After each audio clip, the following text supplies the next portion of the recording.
السلام علیکم ګران اوریدونکو، په دې هیله چې روغ به یاست.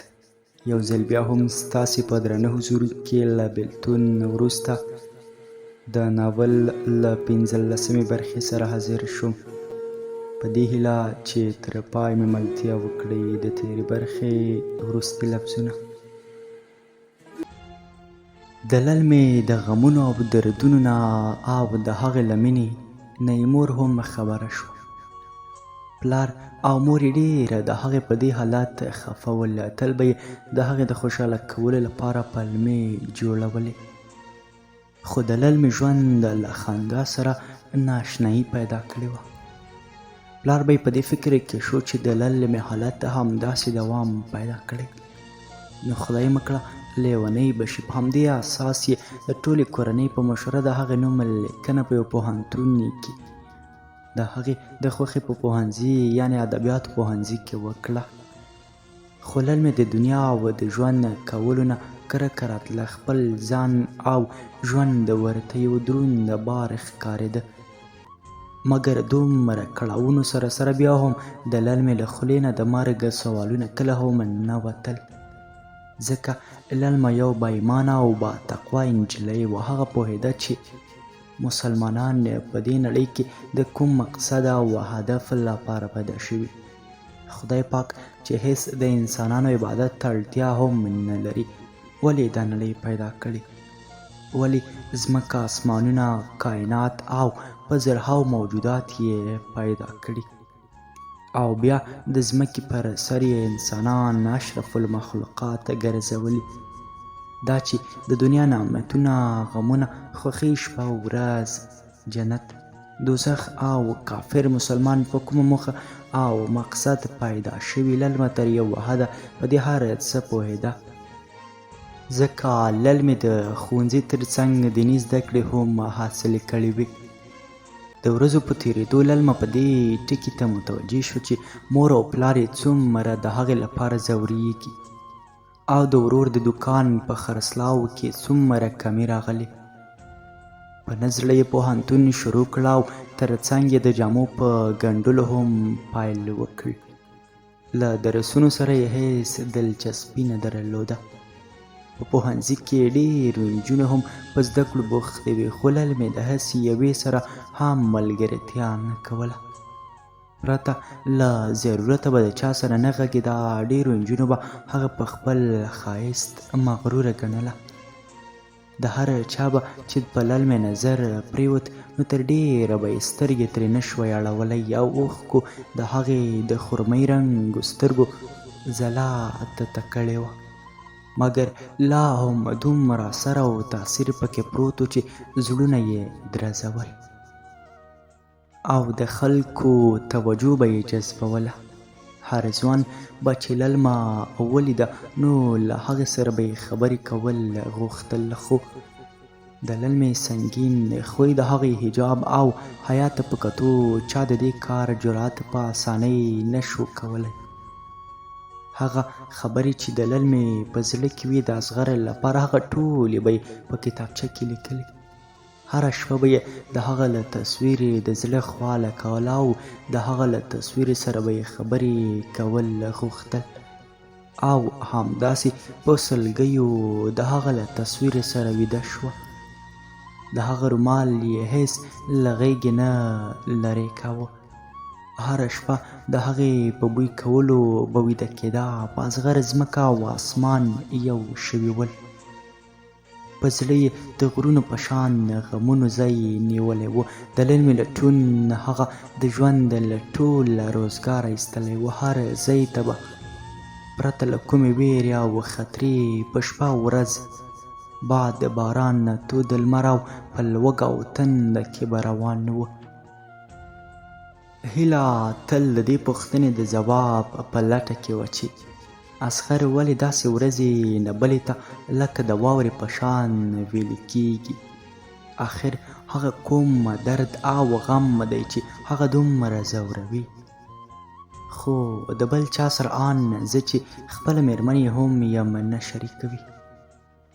اصغر ته د هیلې سره ګډ ژوند ډېره مشکله و، خو بیا یې هم هغې ته ډېر احترام او درناوی درلود. د هغې هر حقوق یې پر ځای کوه، ځکه اصغر پوهېده چې هیله هم د دوی په شان د نورو د فیصلو ښکار شوي. هیلې به تل له وحیدې سره د للمې یادونه کوله. هغې له للمې سره ډېره مینه درلوده. د للمې داسې ورکېدل او پرته له ویلو او خدای پامانۍ کولو هغه ډېره اندېښمنه کړې وه. مګر تل به یې هغه په دعا کې یادوله او له ربه به یې د هغه د ارمانونو د پوره کولو لپاره دعا غوښتله. یوه ورځ په اشپزخانه کې له وحیدې سره د للمې په یادولو هیله بوخته وه. وحیدې ته یې وویل نه پوهېږم د للمې د مینې کیسه به څنګه شوې وي. للمه په دې وروستیو وختونو کې ډېره خفه وه. وحیده ډېره ووېرېده او په حیرانۍ یې ترې وپوښتل ته د للمې له مینې خبره یې؟ هیلې وویل هو، د هغې مینه، جنون او د هغې د عشق د حد او اندازې پوښتنه له ما وکړه. وحیدې بیا وویل للمه له چا سره مینه لرله؟ هغه کس ته پیژنې؟ هیلې ځواب ورکړ که مې پیژندی نو هغه مې کله داسې په اسانۍ پرېښود. له هغې مې د للمې د هرې اوښکې انتظار او د هغې د ځورېدو حساب پوښته. خو للمه خوارکۍ به په هغه لکه د لیونو غوندې ماینه وه، خو له خولې نه د هغه نوم هېڅ کله لرې نه کړو. تل به یې د هغه نوم په خولو اخیسته او د هغه تعریفونه به یې کول. وحیدې بیا ترې پوښتنه وکړه چې د هغه کوم نوم یادوه؟ هیلې وویل نوم یې اکبر و. په دې وخت کې اصغر له دروازې دننه اشپزخانې ته راغی او ویې ویل له ما نه وپوښته چې نوم یې څه و، چیرته دی او څه کوي. د وحیدې په وجود خوله راغله. هیله په خوښۍ د اصغر مخې ته ورغله. ته څه وایې اصغره؟ هغه هلکه ته پیژنې؟ اصغر چې خوله یې خبرو ته جوړه کړه نو وحیده پرې ور مخکې شوه او هیلې ته یې وویل اورېندارې پلار مې له تا نه د زعفرانو چای غوښتی. خو هیلې بیا له اصغر نه هماغه پوښتنه وکړه، مګر وحیدې هغه پورته منزل ته د زعفرانو د راوړلو په پلمه ولېږله او اصغر ته یې وویل وروره پام چې داسې کار ونه کړې. اصغر وویل خو هسې هم یوه ورځ خبرېږي. وحیدې وویل سمه ده، نو کله چې وخت راغی نو ورته یې ووایه. ته خو ښه په دردېدو او ځورېدو خبر یې. که هغه د اوس نه خبره شي چې د خپلې خور خوښۍ مینه او ارمانونه یې ترې اخیستي نو د وجدان له عذابه او شرمه به هره ورځ په ځورېدو او دردېدو تېروي. وحیدې اصغر ته ډېرې زارۍ وکړې او هغه یې له دې کاره منع کړ. اصغر د کړکۍ نه د روښانه لمر او د شنه اسمان په ننداره ودرېد. مرغیو د نري باد سره نڅاوې کولې او په ښکلو غږونو یې یو بل ته زمزمې کولې. د اصغر سترګې نمجنې شوې، یو ژور آه یې وکړ او ویې ویل کاش زه د دې مرغیو په شان بېغمه آزاده او خپلواک وای، یا هم کاش زه او للمه د مرغیو له نړۍ څخه وای. بیا به نه دا بېلتون وای، نه به درد او نه به هم غم. د دې مرغیو په څېر به هرې لیوري ته په ګډه سره الوتلی.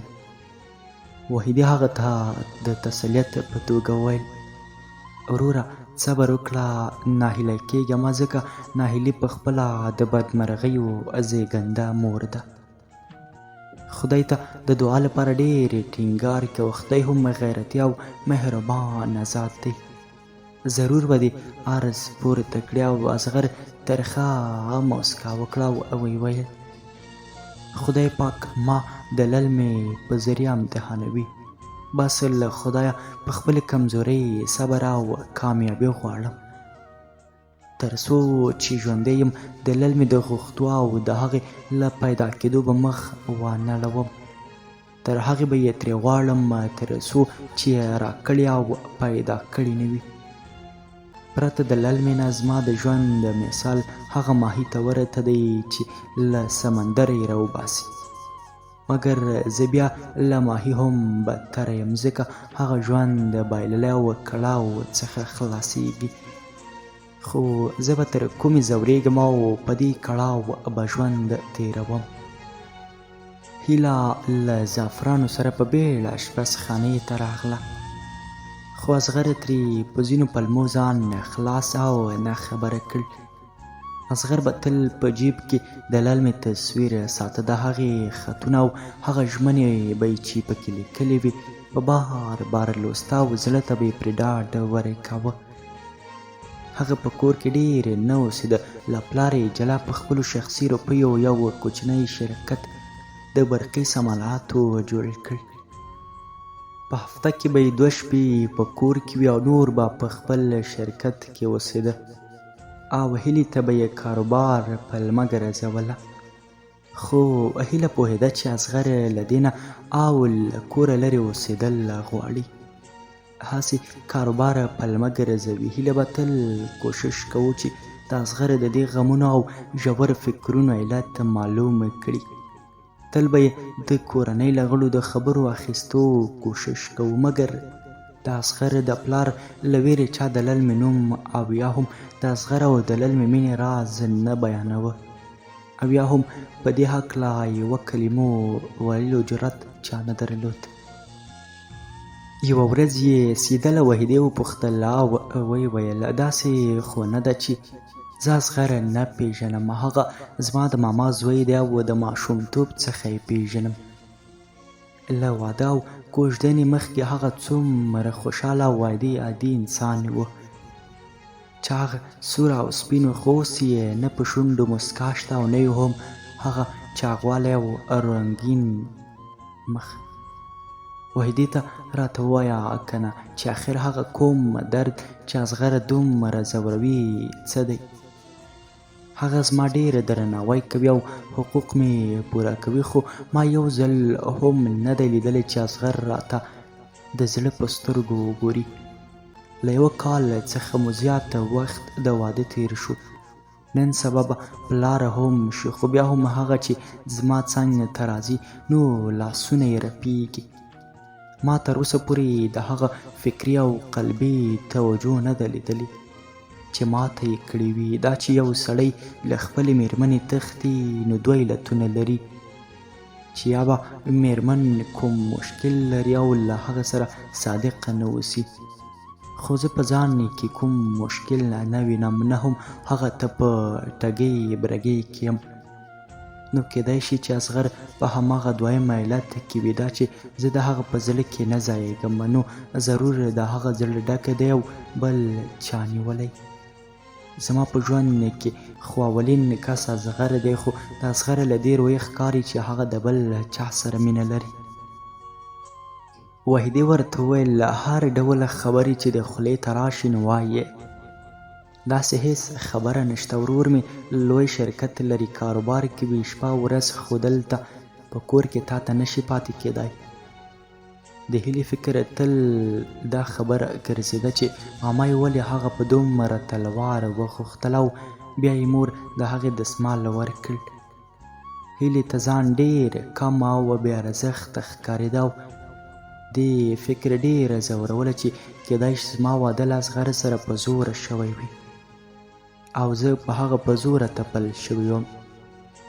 هیلې ته د خپل ماما یا خو سره هم معلوم و چې د کور ټول واک او د بچیانو د ژوند پرېکړې او فیصلې د هغه په واک او اختیار کې دي.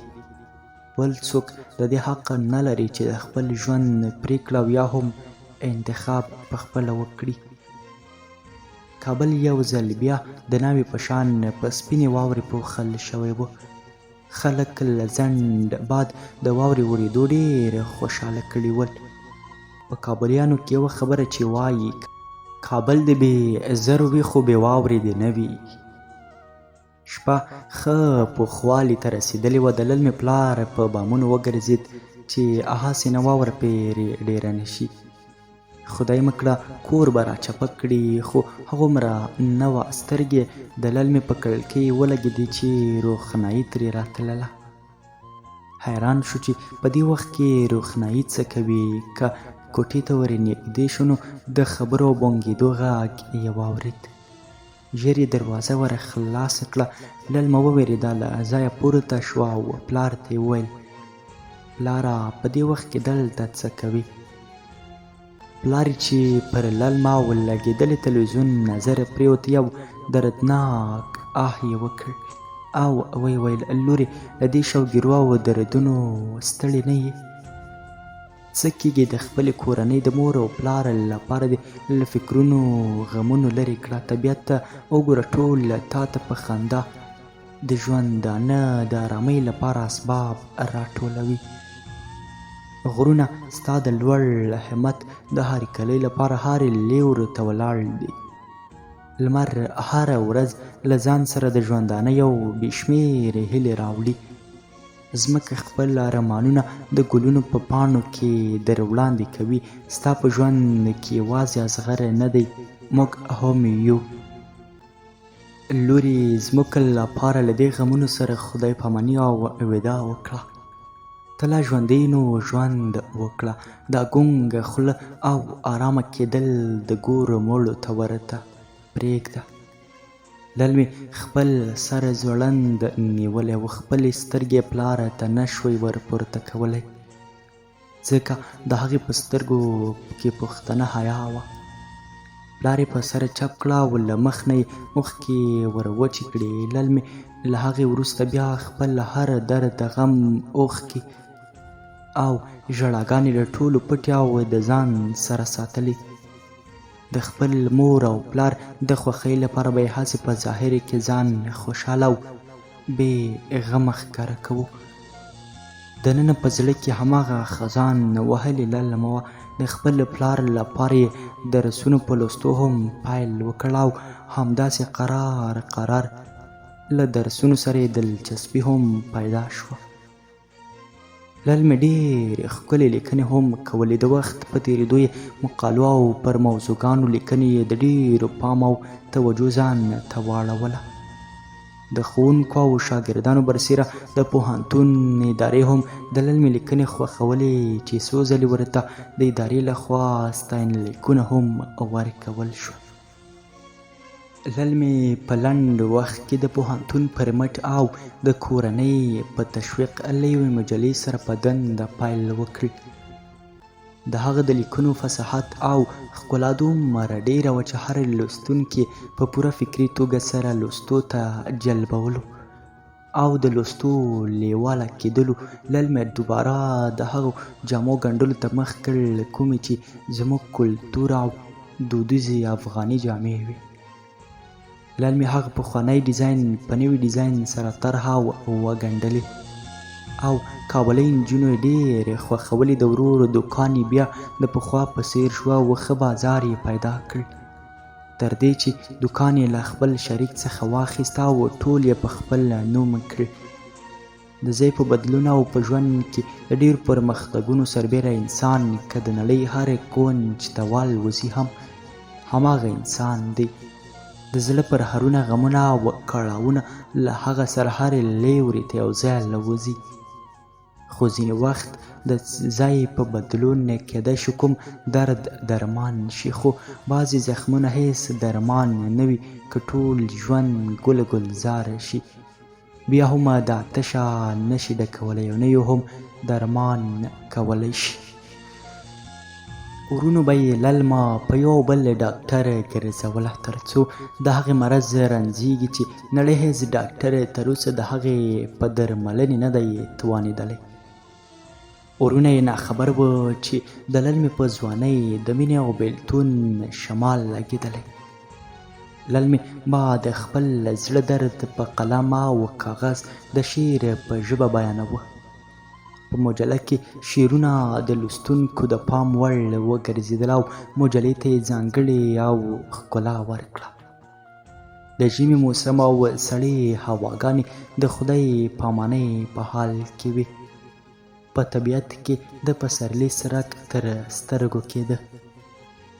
ونو او بوټو د پاڼو او غوټیو په سپړلو سره د نوي ژوند نوې هیلې او زیرې راوړل. د خپل همیشني ځای لوړ چنار لاندې په چمن کې للمه د کتاب په منځ کې د اصغر د تصویر په لیدلو بوخته وه. له سترګو یې دوه غټې ملغلرې اوښکې په انځور ور توی کړې. ژر یې پام سره د ټیکري په پیڅکه پاکې کړې او د اوښکو سره په جنګ شوه. تل دې د خپل له سترګو له اوسېدو بې برخې کړې. زما د غمونو د کمولو لپاره دې ځان ورک کړی، مګر اوس ته څه کوې؟ زما د زړه د سکون عکس ورانوي. ناڅاپه یې د اوښکو سرې سترګې پورته واړولې. مخامخ یو د ونې دنګ غنم رنګ او د شنو سترګو درلودونکی هلک په نظر راغی چې دوه سترګې په هغه کې بیخي خښې کړي. د هغې کتل ډېر عجیبه او بې کومې موخې نه وه. لل مې په خپل کتاب سر ټیټ کړ او هلک ته یې څنګ ورکړ. بیا یې د سترګو په کونجونو کې د هغې په لورې وکتل، خو هلک هماغسې په سپینو سترګو د للمې پسې کتل. خو د څو شېبو په تېرېدو سره د وره راپورته شوه او د للمې څنګ ته راغلو. للمه ژر د خپل ځایه پورته او ترې روانه شوه، خو هلک پرې د شانه په لوړ غږ سره غږ وکړ: ودرېږه، له تا سره څو خبرې لرم. للمه پښه نیولې شوه، خپل پړونه یې سم کړ، تندی له غوسې تریو کړ او هلک ته یې وویل: ته خو به للمه نه وې؟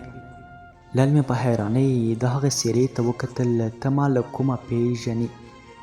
د هلک په سترګو کې خوښي پړق وهله او په کړاس یې وخندل: او خدایه!